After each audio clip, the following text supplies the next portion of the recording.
कभी कभी सबसे बदनाम चेहरों के पीछे सबसे दर्दनाक कहानियां छिपी होती हैं। एक ऐसी कहानी जिसे सुनने के बाद शायद आप किसी वेश्या को पहले जैसी नज़रों से कभी न देख पाएं। यह कहानी सवाल उठाती है, क्या गुनाह उस औरत का है या उस समाज का जिसने उसे इस मोड़ पर पहुंचा दिया। मुंशी प्रेमचंद की संवेदनशील लेखनी से निकली यह रचना आज भी उतनी ही प्रासंगिक है जितनी अपने समय में थी। तो आइए दिल को छू लेने वाली इस मार्मिक कहानी का सफर शुरू करते हैं। और दोस्तों, अगर आगे चलकर आपको यह कहानी अच्छी लगे तो प्लीज़ मेरे चैनल को सब्सक्राइब और लाइक जरूर कीजिएगा, बाकी आपकी इच्छा। तो आइए शुरू करते हैं कहानी वेश्या। नगर की सबसे व्यस्त सड़क दिन भर लोगों की चहल पहल से भरी रहती थी। सुबह होते ही दुकानों के शटर उठ जाते, ठेले वाले अपनी आवाज़ लगाते, घोड़ा गाड़ियाँ और इक्के सड़क पर दौड़ने लगते। देखने वाले को लगता मानो पूरा शहर अपने काम में डूबा हुआ है।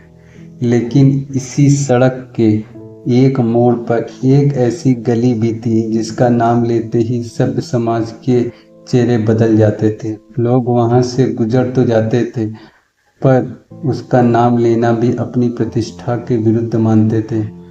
दिन में उस गली पर सन्नाटा रहता, पर जैसे ही शाम उतरती वहां की दुनिया जाग उठती। खिड़कियों में दीपक जलते, कहीं धीमे स्वर में गाना सुनाई देता, कहीं तबले की थाप गूंजती। बाहर से देखने वालों को यह स्थान केवल मनोरंजन का अड्डा दिखाई देता था, पर उस बंद कमरों के भीतर कितनी टूटी हुई जिंदगियां सांस ले रही थी इसका अनुमान किसी को न था। समाज उन स्त्रियों को एक ही नाम से पुकारता था, वेश्या। यह शब्द सुनते ही लोगों के मन में घृणा, तिरस्कार और अवमानना का भाव आ जाता। कोई यह जानने का प्रयास नहीं करता कि वे इस जीवन तक कैसे पहुंची। लोगों को केवल उनका वर्तमान दिखाई देता था। उनका जीवन, अतीत, उनकी व्यवस्था और उनके आंसू पर किसी की कभी दृष्टि नहीं जाती थी। ऐसे ही एक मकान की ऊपरी मंजिल पर एक युवती रहती थी। उसकी सुंदरता की चर्चा दूर दूर तक थी और उसकी आंखों में जो उदासी थी उसे कोई नहीं पढ़ पाता था। उसके चेहरे पर मुस्कान रहती, पर वह मुस्कान जैसे किसी मजबूरी का मुखौटा थी।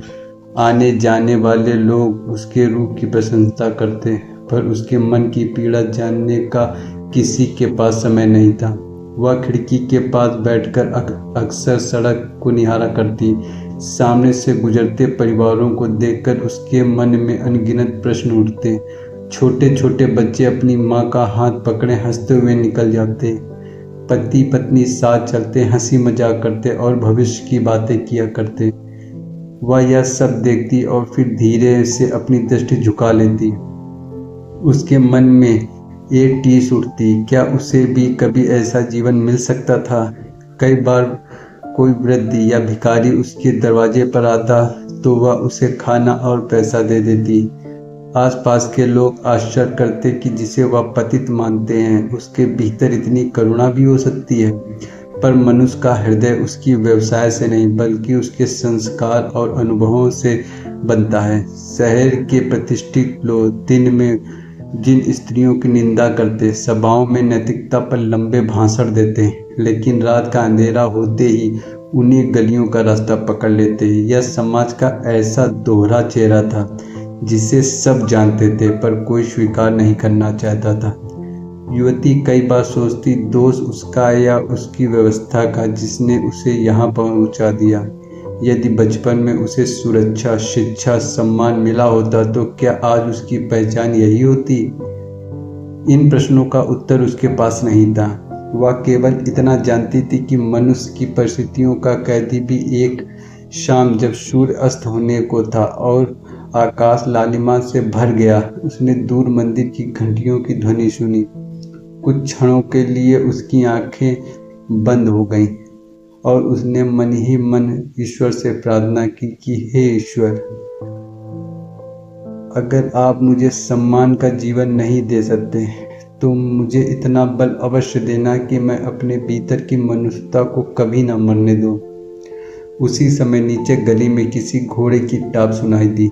एक बग्घी आकर उस मकान के सामने रुकी।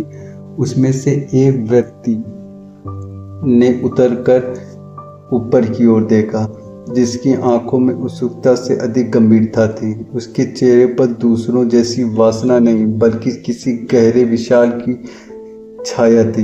युवती ने खिड़की से उसकी ओर देखा। दोनों की नजरें कुछ क्षणों के लिए मिली। शायद यही वह क्षण था जहां से उसकी जीवन यात्रा एक नए मोड़ की ओर बढ़ने वाली थी। व्यक्ति कुछ क्षण वहीं खड़ा रहा। उसकी दृष्टि में ना कोई उतावलापन था, ना बनावटी मुस्कान जो अक्सर इस गली में आने वालों के चेहरों पर दिखाई देती थी। उसने धीरे से सीढ़ियां चढ़ना शुरू किया। हर कदम जैसे किसी गहरे विचार के साथ उठता रहा। ऊपर बैठी युवती ने भी उसे ध्यान से देखा। वर्षों के अनुभवों ने उसे सिखा दिया था कि किसी व्यक्ति के चेहरे को देखकर उसके इरादों का कुछ ना कुछ अनुमान लगाया जा सकता है, लेकिन इस बार वह असमंजस में थी। इस व्यक्ति के चेहरे पर ना घमंड, ना लालसा, ना वासना। उसकी आंखों में केवल एक अजीब सी गंभीरता। दरवाजे पर दस्तक हुई। आ जाइए, युवती ने शांत स्वर में कहा। वह भी कमरे का दरवाजा खोलकर अंदर आया। कमरे में सादगी थी। एक कोने में दीपक जल रहा था। पास ही कुछ पुस्तकें रखी थी और खिड़की से आती हवा पर्दा हिला रही थी। वह व्यक्ति कमरे को देखकर बोला, कमरा अच्छा है। और वह कमरे को देखता रहा, मानो किसी और ही उद्देश्य यहाँ आया हो। कुछ क्षण दोनों के बीच मौन रहा। आखिर व्यक्ति ने पूछा, क्या सोच रहे हैं? वह हल्का सा मुस्कुराया और बोला, यही कि बाहर के लोग इस जगह के बारे में कितना कुछ सोचते हैं, लेकिन भीतर आकर पहली बार लगा कि यहाँ भी इंसान रहते हैं। यह सुनकर युवती चौंक गई। कई वर्षों बाद किसी ने उसे उसके पेशे से नहीं बल्कि इंसान समझकर बुलाया हो। उसने धीमे स्वर से कहा, लोग यहाँ इंसान देखने नहीं आते। शायद उस व्यक्ति ने उत्तर दिया, लेकिन मैं आया हूँ। युवती ने उसकी ओर गंभीरता से देखा। उसके मन में पहली बार यह जानने की इच्छा हुई कि वो आदमी कौन है। आपका नाम? अमृत। और आपका? उसने विनम्रता से पूछा। युवती ने कुछ पल चुप रही, फिर बोली, इस गली में नाम बदल जाते हैं। जो नाम बाप ने दिया था वह कहीं खो गया है। आप मुझे केवल एक नाम से जानते हैं। उसकी आवाज़ भर आई। अमृत ने धीरे से कहा, यदि आपको आपत्ति ना हो तो मैं वही नाम जानना चाहता हूँ जो आपकी माँ ने रखा था। यह सुनते ही युवती की आंखें नम हो गईं। इतने वर्षों बाद किसी ने उसका असली नाम पूछा था। उसने कांपती आवाज़ में कहा, मेरा नाम सुमन है। कमरे में फिर सन्नाटा छा गया। अमृत ने सम्मान से कहा, सुमन, बहुत सुंदर नाम है। सुमन ने पहली बार महसूस किया कि उसके नाम में आज भी वही गरिमा है जो बचपन में थी। कुछ देर बाद अमृत ने पूछा, यदि बुरा ना मानो तो एक बात पूछूं? पूछिए। क्या तुम हमेशा से यही जीवन जीना चाहती थी? यह प्रश्न सुनते ही सुमन की आंखों के सामने बचपन की धुंधली याद तैरने लगी। मिट्टी का छोटा सा घर, माँ बाप की गोद, पिता की हंसी और फिर एक हादसा जिसने उसकी पूरी दुनिया बदल दी। उसने गहरी सांस ली और कहा, नहीं, कोई भी लड़की यह जीवन नहीं चुनती। कुछ जिंदगियां चुनी नहीं जाती हैं, उन पर थोप दी जाती हैं। यह कहते कहते उसकी आंखों से आंसू बह निकले। अमृत ने उन आंसुओं को देखा, लेकिन कोई सांत्वना देने वाले शब्द नहीं कहे। कभी कभी मौन ही सबसे बड़ा सहारा होता है। बाहर रात गहराने लगी। गली में तबले की आवाज़ गूंज रही थी, लेकिन उस छोटे से कमरे में दो इंसानों के बीच पहली बार सम्मान और विश्वास की एक नई शुरुआत हो चुकी थी। उधर सुमन के मन में वर्षों से दबा हुआ अतीत जाग चुका था। अब वह समय आ गया है कि वह अपनी कहानी किसी को बताए, और वही कहानी उसके जीवन की सबसे बड़ी सच्चाई बनने वाली थी। रात बहुत आगे बढ़ चुकी थी। गली के बाहर तबले की थाप, घुंघरुओं की झंकार अब भी सुनाई दे रही थी, लेकिन उस छोटे से कमरे में एक अलग ही सन्नाटा पसरा हुआ था। अमृत बिना कुछ बोले बैठा रहा।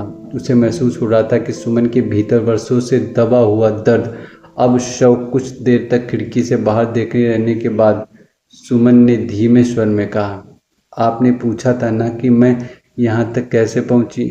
शायद आज पहली बार किसी ने यह सवाल मुझसे किया है। अमृत ने केवल सिर हिलाया। सुमन ने गहरी सांस ली और अतीत की ओर लौट गई।